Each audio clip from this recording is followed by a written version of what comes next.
नमस्कार, Asian news की खास पेशकश में आप सभी का स्वागत है। मैं हूं आपके साथ भागीरथ साहू। छत्तीसगढ़ शराब घोटाले में आबकारी विभाग ने बड़ी कार्रवाई की है। इस मामले में 22 आबकारी अधिकारियों को निलंबित किया गया है। इन सभी पर आरोप है कि वो प्रदेश में हुए शराब घोटाले के सिंडिकेट में शामिल थे। रिपोर्ट में खुलासा हुआ कि सिंडिकेट के जरिए इन अफसरों को मोटी रकम पहुंचाई गई। आर्थिक अपराध अन्वेषण शाखा ईओडब्ल्यू ने अपनी जांच के बाद जो चालान पेश किया उसमें इन अधिकारियों की भूमिका का खुलासा हुआ। इस कार्रवाई के बाद अब छत्तीसगढ़ की राजनीति गर्मा गई है। इस मामले में मुख्यमंत्री विष्णुदेव साय ने कड़ा रुख अपनाते हुए साफ कहा कि यह घोटाला कांग्रेस सरकार के कार्यकाल में हुआ था और इसकी जांच जारी है। उन्होंने कहा, घोटाले में जो भी जिम्मेदार पाए जाएंगे उन्हें किसी भी सूरत में बख्शा नहीं जाएगा। तो वहीं कांग्रेस ने इस पूरे मामले को काल्पनिक घोटाला करार दिया है। पार्टी के संचार प्रमुख सुशील आनंद शुक्ला ने कहा कि यह सिर्फ विपक्ष को बदनाम करने की साजिश है और कार्रवाई पूरी तरह राजनीति से प्रेरित है। तो उप मुख्यमंत्री अरुण साव ने कांग्रेस के आरोपों पर पलटवार करते हुए कहा कि ईडी ने पूरी जांच गहराई से की है और विधि सम्मत कार्रवाई की जाएगी। इस मामले ने राज्य की राजनीति को गरमा दिया है और आने वाले दिनों में इसका असर और भी बढ़ सकता है। इसी खास मुद्दे पर हम चर्चा करेंगे, लेकिन पहले कुछ प्रतिक्रिया आपको सुना देते हैं।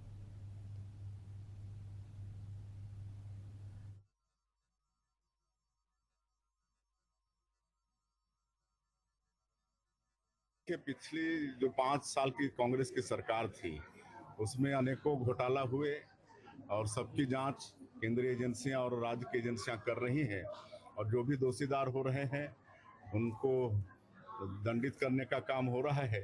शराब घोटाला भी एक बड़ा घोटाला यहाँ पर हुआ, उसकी भी जांच ईडी के द्वारा हो रही है और जो भी उसमें दोषीदार होंगे सबके प्रति कार्रवाई होगी।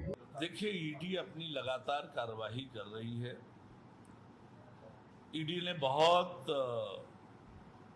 बारीकी से जांच किया है। न्यायालय में चालान पेश हुआ है। जब इतनी डिटेल इंक्वायरी हुई है, बारीकी से इन्वेस्टिगेशन हुआ है, तो इन्वेस्टिगेशन में जिन जिन के खिलाफ तथ्य आए होंगे, जिनको भी इन्वॉल्वमेंट दिखेगा, निश्चित रूप से कानून संबद्ध उन पर कार्यवाही होगी। शराब घोटाला की बात की जा रही है, पूरी तरीके से काल्पनिक है। भारतीय जनता पार्टी के इशारे पे ईडी ने इस पत्रकथा को लिखा था। 2 साल तक ईडी जांच की कुछ हासिल नहीं हुआ। उसके बाद ईओडब्ल्यू इसमें कूद पड़ी। ईओडब्ल्यू ने जो फिगर बताया, ईडी का दोगुना लगभग बता दिया। अब 22 अधिकारियों को निलंबित करने की कार्रवाई की गई है। दरअसल ये पूरी की पूरी कार्रवाई ही गलत है। षड्यंत्रपूर्वक की गई कार्रवाई है, राजनीतिक विद्वेष के पूर्वक की गई कार्रवाई है और बदला भानने के लिए की गई कार्रवाई है। और इस प्रकार की कार्रवाइयों से निश्चित तौर पर अधिकारियों का मनोबल टूटता है और कांग्रेस पार्टी सरकार के विशेष तौर पर ईओडब्ल्यू की इस कार्रवाई की कड़ी निंदा करती है।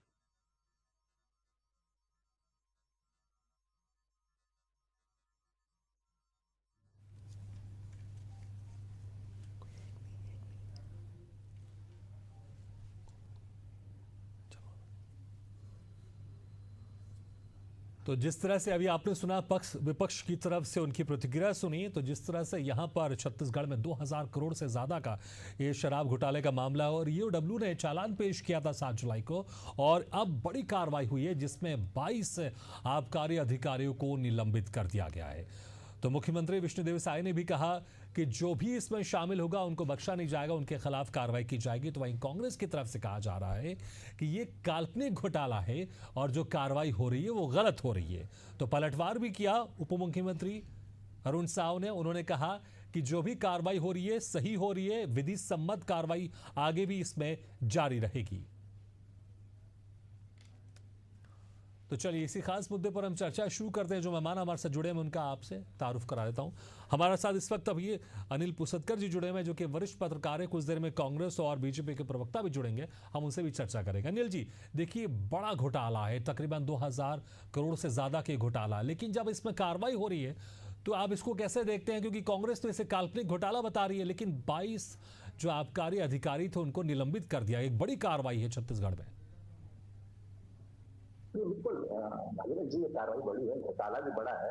और ये जब घोटाले की जब शुरुआत हुई, तो पकड़ाया का घोटाला तब ये 2100 करोड़ का था, आज बढ़ते बढ़ते वो 3500 करोड़ का हो गया है। जो जांच में जो बाकी जो आरोपियों की जांच हो रही है, उससे ये जो जांच बढ़ते बढ़ते अब 35 करोड़ रुपए तक पहुंच गई है। तो ये घोटाला छोटा घोटाला नहीं है। और 22 अधिकारियों को एक साथ 22 अधिकारियों को आबकारी विभाग के साथ एक साथ निलंबित करना, ये तो खैर निलंबित करना उनको जरूरी था, क्योंकि चालान पेश हो चुका था। चालान पेश होने के 24 घंटे के अंदर में आपको सरकारी कर्मचारी को, अधिकारी को निलंबित करना पड़ता है। हाँ, इस मामले में जो सरकारी जो ईओडब्ल्यू की कार्रवाई है, इसमें देश है, इसमें जो है जब आपके पास सबूत है, जब आरोपियों से सारे आरोपियों के खिलाफ सबूत मिल चुके हैं, 80 करोड़ रुपए की इन्होंने बिना जो टैक्स चोरी की है या बिना टैक्स की शराब बेची है, तो इनके खिलाफ तत्काल गिरफ्तारी की भी कार्रवाई होनी चाहिए। क्योंकि जब आप कह रहे हैं कि हम जीरो टॉलरेंस की सरकार है,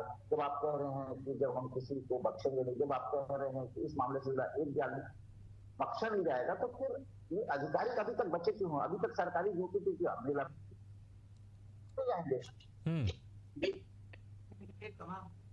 जाएंगे हेडक्वार्टर में अटैक हो जाएंगे। इससे अच्छा आप इसको गिरफ्तार कीजिए, जेल में कहना है कि अगर आपके पास इतने सारे सबूत हैं, आखिर तो आबकारी मंत्री हैं कांग्रेस के जो प्रवासी लखमा, आपने उनको गिरफ्तार तो किया, आपने उनको जेल में तो डाला।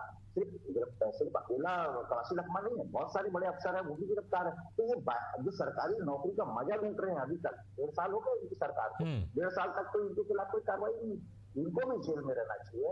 और घोटाला बड़ा है और इसमें जो जांच हो रही है, जांच तो होती ही रहेगी, कोई कोर्ट का मामला है, उसका हम नहीं कर सकते, लेकिन गिरफ्तारी उनकी जरूर होना चाहिए। अब जब निलंबित कर दिया जाए, जब अधिकारियों को नोटिस दे रहे हैं, नोटिस देने के बाद अगर वो जब कोर्ट में हाजिर नहीं हो रहे हैं, तो उनकी मंशा साफ होती है। तो ऐसे अधिकारियों के खिलाफ तत्काल गिरफ्तारी होना चाहिए और फिर कोर्ट में दूध का दूध पानी का पानी हो जाएगा।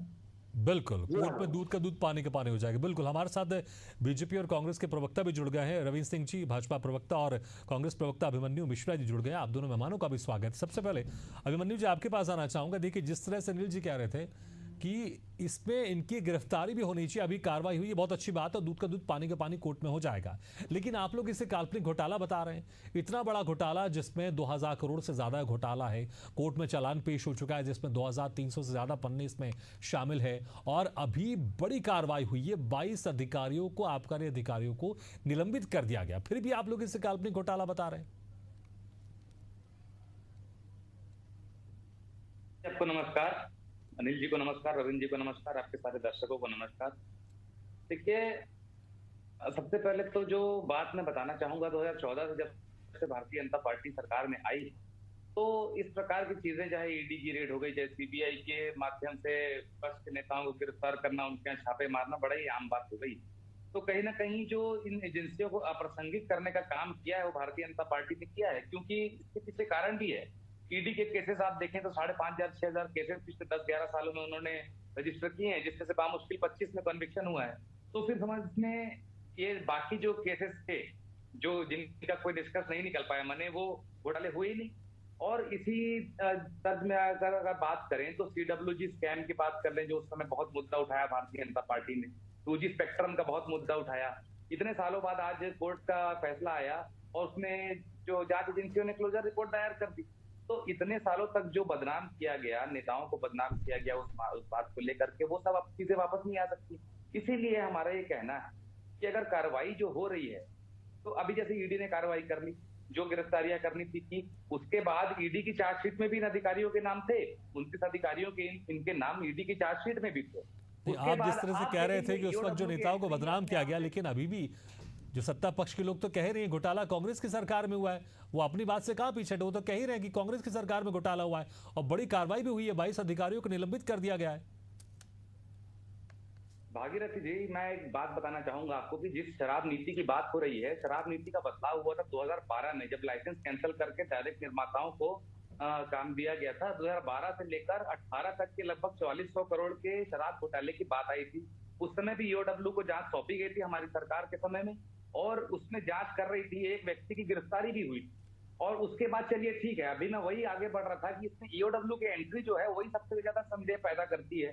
कैसे पैदा करती है कि पहले ईडी ने कहा कि 2100 करोड़ का घोटाला है, अब ईओडब्ल्यू कह रही है कि 3200 करोड़ का घोटाला है। तो दोनों में से सही कौन है, या कोई एक सही है दोनों में से, ठीक, या तो लेकिन गलत दोनों हैं। में से सही भी कौन है? क्योंकि आप कह रहे हैं कि आपकी सरकार में भी जांच हुई थी, एक की गिरफ्तारी भी हुई थी, और अभी आपके कांग्रेस के नेता कह रहे हैं कि ये काल्पनिक घोटाला है। तो यहां पर ये भी तो होगा ना कि आप दोनों में से सही कौन है, क्योंकि आप लोग भी अलग अलग बातें कर रहे हैं। रविंद्र सिंह जी, काल्पनिक घोटाला बता रहे हैं कांग्रेस के नेता। मैं आऊंगा अभिमन्यु जी, आऊंगा। काल्पनिक ही बताएंगे। कल्पना में जीने वाले लोग इसे काल्पनिक घोटाला ही कहेंगे। ये तो कह दिए कांग्रेस के प्रवक्ता कि ईडी और सीबीआई को भी बंद कर देना चाहिए, क्योंकि कोर्ट में जाता है, खत्म हो जाता है। हद तर्क देते हैं जी इन लोग। बताओ, मतलब कोई एजेंसी, जांच एजेंसी नहीं करे, कोई यही ना करे। अच्छा, कहाँ शराब नीति में चले गए? शराब नीति अलग होती है, घोटाला अलग होता है। 2012 में चले गए कि शराब नीति ऐसी थी। घोटाले पर बात करिए, 2100 का था तो 3200 करोड़ भी हुआ। जैसे जैसे जांच बढ़ती गई और जैसे जैसे फैक्ट आते गए तो उसका दायरा बढ़ेगा। अरे यार भैया देखो, प्लीज बोलने दो बीच में। एक तो कुतर्क करते हैं कि घोटाला नहीं हुआ, और हुआ है तो अभी दुनिया भर का क्या हुआ क्या नहीं हुआ। आपके 22 अधिकारियों को हम ना सस्पेंड कर रहे हैं, अपने आप में बहुत बड़ी बात है। बहुत बड़ी बात है कि 22 अधिकारियों को एक बार। आप तो पीएससी के घोटाले पे सीबीआई भी जांच नहीं कराना चाहते थे, बंद करके रखे थे। भूपेश बघेल लड़के जाते थे, बोलते थे घोटाले, वो लेके आओ सबूत। और जब हमने सबूत दिया ना, जब छत्तीसगढ़ में भाजपा की सरकार आई तो बड़े बड़े घोटालेबाज पकड़े गए, जेल में चले गए। आप तो उसको भी स्वीकार नहीं कर रहे थे। और जब नहीं मानते हो ईडी और सीबीआई को, तो चरणदास मान जी क्यों बोलते भारतमाला प्रोजेक्ट में सीबीआई जांच हो? क्यों बोलते हैं सीबीआई जांच हो करके? भरोसा नहीं है तो फिर वो इसलिए बोलते हैं आप अपने अधिकारी जो संसद चाहिए। अधिकारी ईओडब्ल्यू के हैं, बड़ी वो तो बात उसमें है, संलिप्त यहाँ है। पर बैठ के ये बोल देना घोटाला ही नहीं हुआ। आश्चर्यजनक बात तर्क देने आते हैं भाई, कैसे कैसे तर्क देने आते हैं डिबेट करने इतने बड़े चैनल में। घोटाला नहीं हुआ, 3200 करोड़ का घोटाला, 22 अधिकारियों का डेटवार हम दे रहे हैं, किसको कितना पैसा मिला, कौन से अधिकारी। और देखिए, जब चार्जशीट दाखिल हुई, एक दिन नहीं लगा हमको उनको सस्पेंड करने में, एक दिन नहीं लगा। और यदि है तो उनकी गिरफ्तारी भी होगी। इससे कवासी लखमा जैसा व्यक्ति उसे स्वीकार कर लिया कि भाई मैं तो दस्तखत नहीं किया हूं, दस्तखत तो उसने किया है। मतलब आपको पता था घोटाला हो रहा है, दस्तखत नहीं करने का अनपढ़ आदमी हूं मैं। वो स्वीकार तो करते हैं घोटाला हुआ, लेकिन मैंने नहीं किया, मेरे अधिकारी नहीं किया, और इसीलिए जेल में। कोई यूं ही नहीं भेज देता। और यदि आप लोगों में दम था ना अभिमन्यु, कांग्रेस के लोगों में, तो 15 साल की भारतीय जनता पार्टी की भ्रष्टाचार की जांच करके जेल भेज देना था। हिम्मत नहीं थी, क्योंकि हमने कोई भ्रष्टाचार नहीं किया था। आप लोग भ्रष्ट थे, आपकी सरकार, आपके पूरे तंत्र, इसलिए जेल में है। चाहे डीएमएफ का घोटाला हो, चाहे कोल का घोटाला हो, चाहे शराब का घोटाला हो, चाहे राशन कार्ड का घोटाला हो, हमने किया है क्योंकि हम में दम था। इसीलिए पीएससी घोटाले भी जेल गए हो। आप में दम था ना, आप में 5 साल आपको करना था भाजपा के नेताओं पर। हम किए और करेंगे, एक घोटालेबाज नहीं बख्शे जाएंगे आपके। और इसी तरह अभी शराब घोटाले में तो 3200 निकला, एक संख्या बढ़ भी सकती है, ये राशि और बढ़ सकती है, और नए नए फैक्ट आएंगे जैसे जैसे जांच होगा। ऐसा नहीं किया अभी 2 दिन में ये हो गया। सबसे बड़ी बात है, बार बार ये बात आ रही थी, किस तरह निकला सिंडिकेट, किस तरह बना, कहां से पैसा निकलेगा, किस तरह नकली होलोग्राम बनेगा, कहां से मतलब बॉटली होंगी, सारी चीज दे दी। उसके बाद भी आप काल्पनिक बोलते हैं, तो मुझे आप लोगों की ना बुद्धि पे भी तरस आता। फिर आप लोग घोटालेबाज नहीं, आप ही लोग हरिश्चंद्र हो। पूरे देश में भी है ना, तो कांग्रेस इतना बड़ा बड़ा घोटाला करने के बाद हरिश्चंद्र, तो आप लोग हो। आप लोग नहीं करते घोटाले। ये तो सीबीआई और ईडी वाले मजाक कर रहे हैं, औपचारिकता निभा रहे हैं। आप उसके उनकी कार्य पद्धति में प्रश्न चिन्ह उठा रहे हो, जो सबूत दे रहे हैं, जो चार्जशीट पेश कर रहे हैं। तो सबसे बड़ी बात है, आप लोग मानेंगे नहीं किसी भी, आप लोग मानेंगे। और यही बेशर्मी है, यही बेशर्मी है कांग्रेस का। ठीक है रविंद्र जी, बहुत सारे आपने आरोप भी लगा दिए। सवाल भी पूछने, जवाब ले लेते हैं, फिर मैं अनिल जी के पास जाऊंगा। अभिमन्यु जी, जवाब दे दीजिए संक्षेप में। एक बस इनसे सवाल पूछिएगा, घोटाला घोटाला बड़ी बड़ी बात कर रहे हैं, 60 करोड़ रुपए 64 करोड़ रुपए कमीशन लिया, कमीशन देने वाला कहाँ है मुझे बताइए। 600 करोड़ रुपए जिसने कमाया, जिसने 60 करोड़ कथित रूप से इनके हिसाब से कवासी लखमा जी को दिया, वो है कहाँ? एक भी बार उनको कौन है, बुलाया गया है क्या? उनकी गिरफ्तारी हुई है क्या? और अभी 22 अधिकारियों को सस्पेंड करके ऐसी बात कर रहे हैं, ऐसे गिरफ्तार कर लिए। बताइए ना, कौन लोग हैं जो कमीशन दे किए हैं? कमीशन देने वाले तो पहुंचे हैं आज तक? ये वो लोग सीएम हाउस में बैठ के चाय पीते हैं, इनके मंत्रियों से मिलते दिखाई देते हैं। तो इसी से समझ में आता है इनकी नीयत में खोट। और जो हम बता रहे थे कि मैं बता रहा था कि जो ईडी की कार्रवाई है, तो जो ये बोल रहे हैं मजाक बना के रख लिए, तो इजी मजाक ही बना के रख दिया आप लोग ईडी को, जिसके 5-5.5 केसेस जो करती है फाइल, उसमें से 25-30 में कन्विक्शन हो पाता है। तो ये मजाक नहीं है तो और क्या है? इस प्रकार की अगर संस्था को क्या कहा जाए? और चलिए, आपको ईडी पे इतना भरोसा था तो फिर ईओडब्ल्यू की एंट्री क्यों हुई? और मैं वही कह रहा था कि ईओडब्ल्यू ने अगर पहले रजिस्टर केस को छोड़ करके जो बाद में रजिस्टर केस है, तो उसमें ईओडब्ल्यू जांच कर रही है। तो 12 से 18 के बीच का जो घोटाला हुआ, शराब घोटाला, उस पर ईओडब्ल्यू कब जांच करेगी? ये भी बता दें रविंद्र सिंह जी। और जिन्होंने ठीक है अभिमन्यु जी, आप लोग अक्सर यही कहते हैं कि इस पर घोटाला हुआ, इसकी जांच कब होगी, लेकिन जिस पर जांच हो रही है, जिस पर कार्रवाई हो रही है, आप लोग कह रहे हैं कि ये काल्पनिक कार्रवाई है। अनिल जी, ये कैसी विपक्ष है? एक तरफ तो कहती है इस पर जांच क्यों नहीं हो रही, इस पर जांच क्यों नहीं हो रही, लेकिन जिस पर जांच हो रही है, जिसमें बड़े अधिकारियों को निलंबित किया जा रहा है, उसको तो काल्पनिक बताया जा रहा है। नहीं तो बिल्कुल बताता हूँ, हमारे स्कूल में मेरे साथ था मेरा मित्र भूपेंद्र सिंह मांगा। जब थर्ड मंथली 6 मंथली का रिजल्ट आता था, उसके घर में उससे पूछते थे हली रिजल्ट क्या हुआ, तो अजीत फेल हो गया, सुनील फेल हो गया, सुरेश फेल हो गया, रमेश फेल हो गया। अपना नहीं बताता। वही हाल यहाँ विपक्ष का है। अरे आप अपने घोटाले की बात करिए, रमन सिंह के घोटाले, रमन सिंह की सरकार के कार्यकाल में जो घोटाला 4400 करोड़ का हुआ कह रहे हैं, आपके कार्यकाल में उसमें जब आपकी FIR हुई, समुद्र सिंह को गिरफ्तार किया गया, तो फिर बाकी लोगों को गिरफ्तार नहीं किया? आपके पास तो 5 साल में क्या करते रहे? आप कहते हैं करके कि ईडी की जो है कार्रवाइयां मजाक है, तो फिर ईडी की कार्रवाइयां मजाक है तो आज तक जो है 84 लखमा को बेल क्यों नहीं मिली? कोर्ट तो ईडी के हिसाब से चलता है, कोर्ट तो सबूतों के आधार पर चलता है। वहां तो कन्विक्शन रेट की बात आ रही, क्योंकि कन्विक्शन रेट सिर्फ कोर्ट में जो ये ईडी और इकोनॉमिक ऑफेंसेस के मामले नहीं है, जो बाकी जो अदर जो क्राइम है उसमें भी देख लीजिए कन्विक्शन रेट बहुत कम होता है।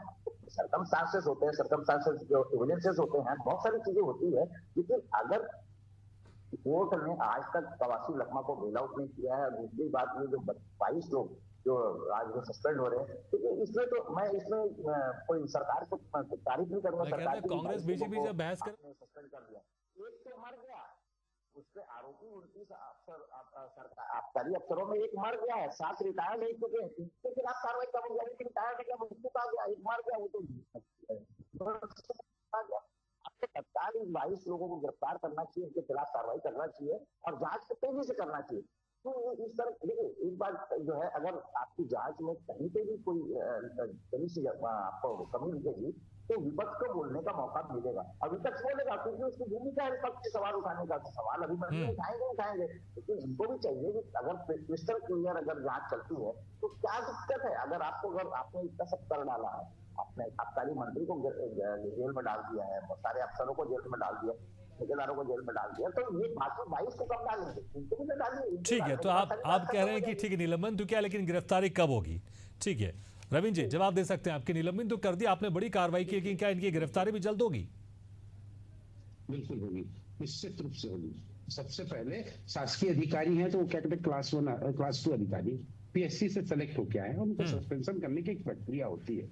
उस प्रक्रिया का पालन करके जैसे चार्जशीट हुआ, अभी सस्पेंड हुए, अब सस्पेंड होने के ऊपर उनके चार्जशीट आएगी और गिरफ्तारी होगी। कोई गिरफ्तारी से बचेगा नहीं, हम तो एक पल नहीं बचाना चाहते। जितनी जल्दी हो सके कानूनी प्रक्रिया उतनी जल्दी होगी, इसमें कोई गुरेज नहीं है, कोई शंका का नहीं होना चाहिए। और कांग्रेस के लोग जो आज, मुझे बड़ा अफसोस हुआ, हास्यास्पद डिबेट मैंने देखा थी कांग्रेस का यह बयान की काल्पनिक है, जब फिर फैक्ट क्या होता है, एजेंसियां क्यों जांच करती है? अरे कम से कम आप स्वीकार तो करो कि क्या कहते हैं हमारे लोग जो गलत किए वो जेल में जाएंगे और कानून का सामना करेंगे, इतना तो बोलने की हिम्मत कर लो। ये क्यों आई है ईडी CBI? ये जो जांच कर रही है इन्हीं को आप दोषी ठहरा दिए, आप ही इन्हीं को दोषी। तो ये मुझे बहुत अफसोसजनक और अपमानजनक लगा, मैं इसकी निंदा करता हूँ। सबसे बड़ी बात है, क्या कांग्रेस को कानून पे भरोसा है? अभी चरणदास मान जी बोल रहे हैं भारतमाला प्रोजेक्ट में CBI जांच करे और CBI जांच करके रिपोर्ट देगी तो उसको कांग्रेस मान जाएगी? फिर क्यों कहेगी? केंद्रीय एजेंसियां तो सरकार के इशारे पे काम करती। पहले अपने नीति और नियम को तय करना चाहते क्या है, अब कहना क्या चाहते हैं। मैं एक लाइन कह रहा हूँ, ये जो शराब का घोटाला था, इसी तरह DMF में भी, अब कोल में भी हुआ और सुप्रीम कोर्ट तक गया। सुप्रीम कोर्ट ने भी इनको जमानत देने से इनकार कर दिया, तो सुप्रीम कोर्ट को भी नहीं मानेंगे। राहुल गांधी का क्या कहते हैं मोदी वाले मामले में राजस्थान हाई कोर्ट ने वो नहीं दिया था बेल, तो पूरी कांग्रेस खड़ी हुई थी देश में उस कोर्ट के विरुद्ध, और जब सुप्रीम कोर्ट ने दे दिया तो न्याय की जीत हो गई। ये न्याय की परिभाषा अपने अनुसार करती कौन? कोर्ट। इनको न संविधान पे भरोसा, न संवैधानिक संस्थाओं पे भरोसा। ये शराब घोटाले को क्या स्वीकार करेंगे? जब क्या कहते हैं अभी छत्तीसगढ़ में हारे और वहां महाराष्ट्र में हारे, तो राहुल गांधी ने किस पे आरोप लगाया मालूम है? इलेक्शन कमीशन पे। वो हारे मतलब निराशा और हताशा की, पराजय की मतलब जो आवाज आती है, प्रतिध्वनि आती, वो राहुल गांधी के शर्मनाक बयान से आती। इलेक्शन कमीशन ने खेल दिया। आप लोकतंत्र का अपमान कर रहे हो। अभी इन्होंने कह दिया बिहार चुनाव में, बिहार में भी ऐसे ही होगा, मतलब स्वीकार कर लिया हार। क्यों मालूम? क्योंकि ये लड़ना ही नहीं चाहते। इनको पता है हमारी जमीन खिसक गई है, किसी पे भरोसा नहीं करते, इसलिए ईडी पे भरोसा नहीं करते, सीबीआई पे भरोसा नहीं करते, किसी संवैधानिक संस्था पे भरोसा नहीं कर सकते। कांग्रेस अपने पतन के चरमोत्कर्ष पे है और इसका पतन इतनी बुरी तरह होगा कि कभी कांग्रेस उठ नहीं पाएगी यदि इसी तरह के रहे तो। यदि इसको काल्पनिक बोलते हैं तो फिर मुझे इनसे बहस करने की आवश्यकता नहीं है। ये अपने मुंगेरी लाल के सपने में जीते रहेंगे, कानून अपना काम करेगा, भारतीय जनता पार्टी अपना काम करेगी, स्वतंत्र एजेंसी अपना काम करेगी, और जो गलत है वो जेल जाएंगे, बक्से नहीं जाएंगे। और अनिल कुसुत्कर जी ने कहा है कि कब गिरफ्तार होंगे, 110% बहुत जल्दी गिरफ्तार होंगे। कोई कितना बड़ा भी चलिए, आप कह रहे हैं 110% जल्द गिरफ्तार होंगे जिनका निलंबन भी हुआ है। लेकिन अभिमन्यु जी देखिए, अगर कुछ गलत है या फिर आपको लग रहा है कि ये वाकई काल्पनिक है तो भी सबूतों के साथ आपको कोर्ट में जाना चाहिए, सबूतों के साथ आपको चीजें सामने रखनी चाहिए। लेकिन जब 3200 से ज्यादा 2300 से ज्यादा पन्नों का चालान पेश किया गया है, उनमें 22 अधिकारियों का निलंबन किया गया, फिर अगर आप कहेंगे काल्पनिक है तो जो जनता है, छत्तीसगढ़ की जनता, उसको तो लगेगा ना कि प्रमुख विपक्षी पार्टी एक सिर्फ काल्पनिक बताकर कैसे पीछे हट सकती है, कैसे बच सकती है। अगर आपको लगता है वाकई गलत हो रहा है तो आपको सबूतों के साथ, तथ्यों के साथ जनता के सामने जाइए। आप सिर्फ काल्पनिक कहने से काम तो नहीं चलेगा ना। जी भागीरथी जी, के पीछे हटने वाली कोई बात नहीं है। मैंने वही कहा कि कार्यवाही जो हो रही है, जिस प्रकार की हो रही है, अलग अलग एजेंसियां पहले ईडी जांच कर रही है, उसके बाद फिर ईओडब्ल्यू जांच कर रही है, और बात वही है ना, आप करें जैसे पिछले केसों के बारे में जो मैं बता रहा था, सीडब्ल्यूजी केस के बारे में बता रहा था, 2G केस के बारे में बता रहा था, ये क्या हुआ, आखिरकार टिके क्या ये केस कोर्ट में? तो ऐसे ही इसका भी हाल होने वाला है। और अमूमन जो केस ईडी सीबीआई के हुए हैं इन 10 सालों में, उसके जैसा इसका केस होने वाला है। तो हम अपना पक्ष तो बताएंगे ना, हमारा पक्ष जो है वो तो हम रखेंगे। बाकी हमें कोर्ट के ऊपर भरोसा नहीं है, ऐसी वाली कोई बात नहीं, हमें न्यायालय पर पूरा भरोसा है, हमें न्याय प्रक्रिया पर पूरा भरोसा है। और जहां तक ये न्यायालय में जाएगा मामला, तो जैसे और ईडी के मामले नहीं टिके हैं, ये भी नहीं टिकेगा। उसके अलावा बात यह है कि भारतीय जनता पार्टी को सबसे पहले तो अपने गिरबान में झांक कर देखना चाहिए कि किस प्रकार की चीजें उनके खुद के कार्यकाल में हो रही है। अभी मैं एक डिबेट देख रहा था, इनके प्रवक्ता उज्ज्वल दीपक जी कह रहे थे बैठ करके कि कोचिए कभी छत्तीसगढ़ में खत्म हो ही नहीं सकते, ना पहले हुए थे, ना आज भी हैं और आगे भी रहेंगे। अब रविंद्र जी स्वयं राजनांदगांव में रहते हैं, मैं भी राजनांदगांव में रहता हूं। यहाँ बाबा भीमराव अंबेडकर जी की जो चौक है, उस चौक पे अवैध निर्माण में चलिए, मुझे लगता है कि ये दूसरे मुद्दे पे आप चले गए। ठीक है, आप दूसरे मुद्दे पे चले गए। इस तरह के मुद्दे आप प्रेस कॉन्फ्रेंस करके जनता के बीच में जा सकते हैं, लेकिन फिलहाल आज शराब घोटाले को लेकर हम चर्चा कर रहे थे, कार्रवाई को लेकर चर्चा कर रहे थे, आप दूसरी दिशा में जा रहे हैं। चलिए, फिलहाल मेरा समय भी समाप्त हो गया। बहुत बहुत शुक्रिया आपसे मेहमानों का, रविंद्र सिंह जी, अभिमन्यु जी और अनिल पुसतकर जी, शुक्रिया हमारे खास चर्चा में शामिल होने के लिए। तो जिस तरह से यहाँ पर एक बड़ी कार्रवाई की गई सरकार की तरफ से, 22 आबकारी अधिकारियों को निलंबन कर दिया गया। अब सवाल यह भी है कि उनकी गिरफ्तारी कब होगी और सिंडिकेट के खुलासे से और क्या-क्या सच सामने आएगा, और जो इसमें जिम्मेदार होंगे, मुख्यमंत्री विष्णुदेव साय ने कहा है कि उनको भी बख्शा नहीं जाएगा। इसी के साथ हमारी खास पेशकश में फिलहाल इतना, लेकिन खबरों का सिलसिला लगातार जारी है। आप देखते रहिए एशिया न्यूज़।